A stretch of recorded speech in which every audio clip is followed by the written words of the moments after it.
안녕하세요, 박성동입니다. 오늘 시간은 전립선 비대증에 대해서 알아보고 전립선 비대증 환자가 복용에 주의하거나 절대 복용해서는 안 되는 약에 대해서 이야기를 나눠보도록 하겠습니다. 전립선 비대증은 전립선에 생기는 양성 종양인데 전립선이 커지면서 전립선 사이로 지나가는 요도를 협착해서 요도를 좁게 만들어서 소변을 보기 어려운 증상을 나타내는 게 특징이죠. 그래서 주요 증상으로는 소변이 나오기까지 시간이 오래 걸리는 지연요, 소변이 다 나오지 않고 남는 잔뇨, 남기 때문에 더 자주 봐야 되는 빈뇨, 마무리가 되지 않고 계속 떨어져서 곤란한 상황을 겪게 되는 이 요점적, 밤에도 자주 화장실을 가게 되는 야간뇨, 이런 것들이 주요 증상입니다. 더불어서 방광이 빵빵하게 차 있기 때문에 치골상부 하복부에 불쾌감을 느끼거나 계속 반복해서 화장실을 들락날락 거려야 되기 때문에 이런 것들이 정신적 스트레스가 되기도 하고, 왼종일 소변 보다가 다 지나가는 이 삶의 질 저하가 동반된다고 하겠습니다. 이런 증상이 있는 전립선 비대증 환자는 약 복용할 때도 좀 주의를 기울여야 되는데요. 양약과 한약 모두 주의해야 될 성분들이 있습니다. 그 부분에 대해서 좀 정리해서 말씀드리죠. 가장 잘 알려진 성분이라고 한다면 수도 에페드린을 들 수 있겠습니다. 감기약, 천식약, 비염약에 많이 들어가는 에페드린인데요. 에페드린 같은 경우에는 교감신경을 항진시키고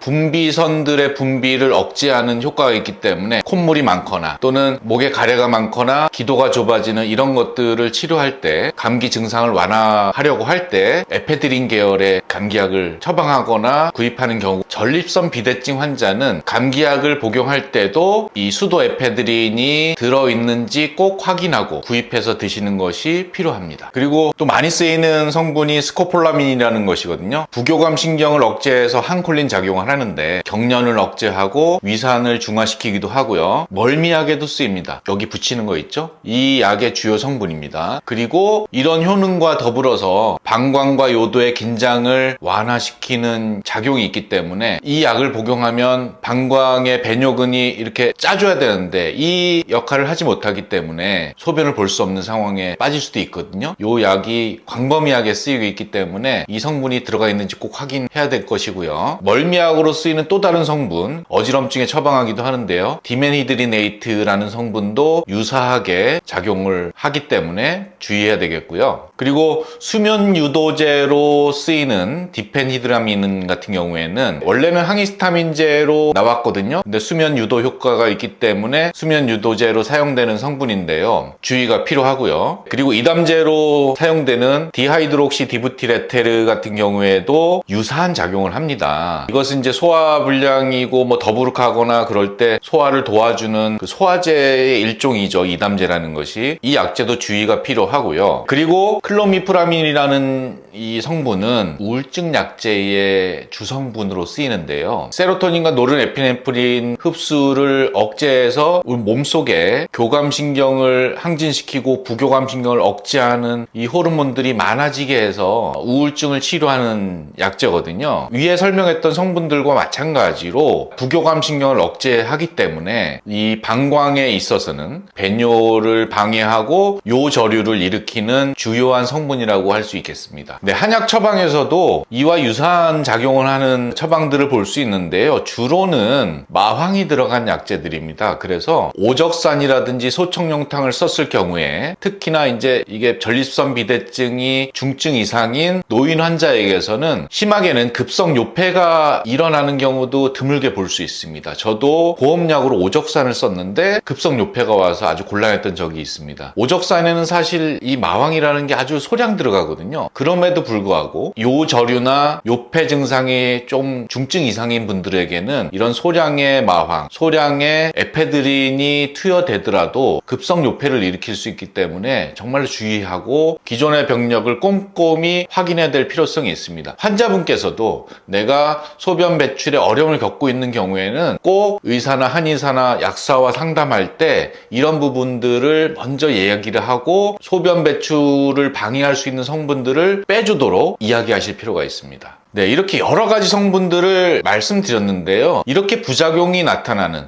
배뇨의 부작용을 일으키는 원인은 공통점이 있습니다. 네, 알러지를 억제하는 항히스타민제, 진경제, 진토제, 멀미약이요. 그리고 감기약, 수면진정제, 우울증약에 들어가는 이런 성분들은 부교감신경을 억제해서 효과를 얻는데요. 부교감신경 같은 경우에는 배뇨근, 방광의 배뇨근을 수축하고 괄약근을 이완해서 소변이 원활히 빠져나가도록 도와주는 역할을 하는데, 이것을 억제하면 방광 배뇨근이 힘을 쓰지 못하고 반대로 소변을 막아주는 요도 괄약근은 꽉 잠기게 해서 심할 경우에는 소변을 전혀 볼 수 없는 상황에 이르게 되고요. 심각하게 방광이 빵빵하게 가득 차는 상황이 발생할 수도 있는데, 이럴 경우에는 응급실로 가서 돈역 카테터를 삽입해서 소변을 빼내야 되는 상황에 이를 수도 있습니다. 정리해서 말씀드리면, 전립선 비대증을 앓고 있거나 평소에 소변을 원활하게 보지 못하는 증상을 가진 분들, 특히나 이런 분들 중에서도 고령이신 분들은 배뇨를 방해하고 요저류를 일으킬 수 있는 성분이 들어있지 않은지 필히 확인하시고 복용하실 것을 강조드리면서 오늘 전립선 비대 금기해야 될 약제에 대한 내용을 마치겠습니다. 감사합니다.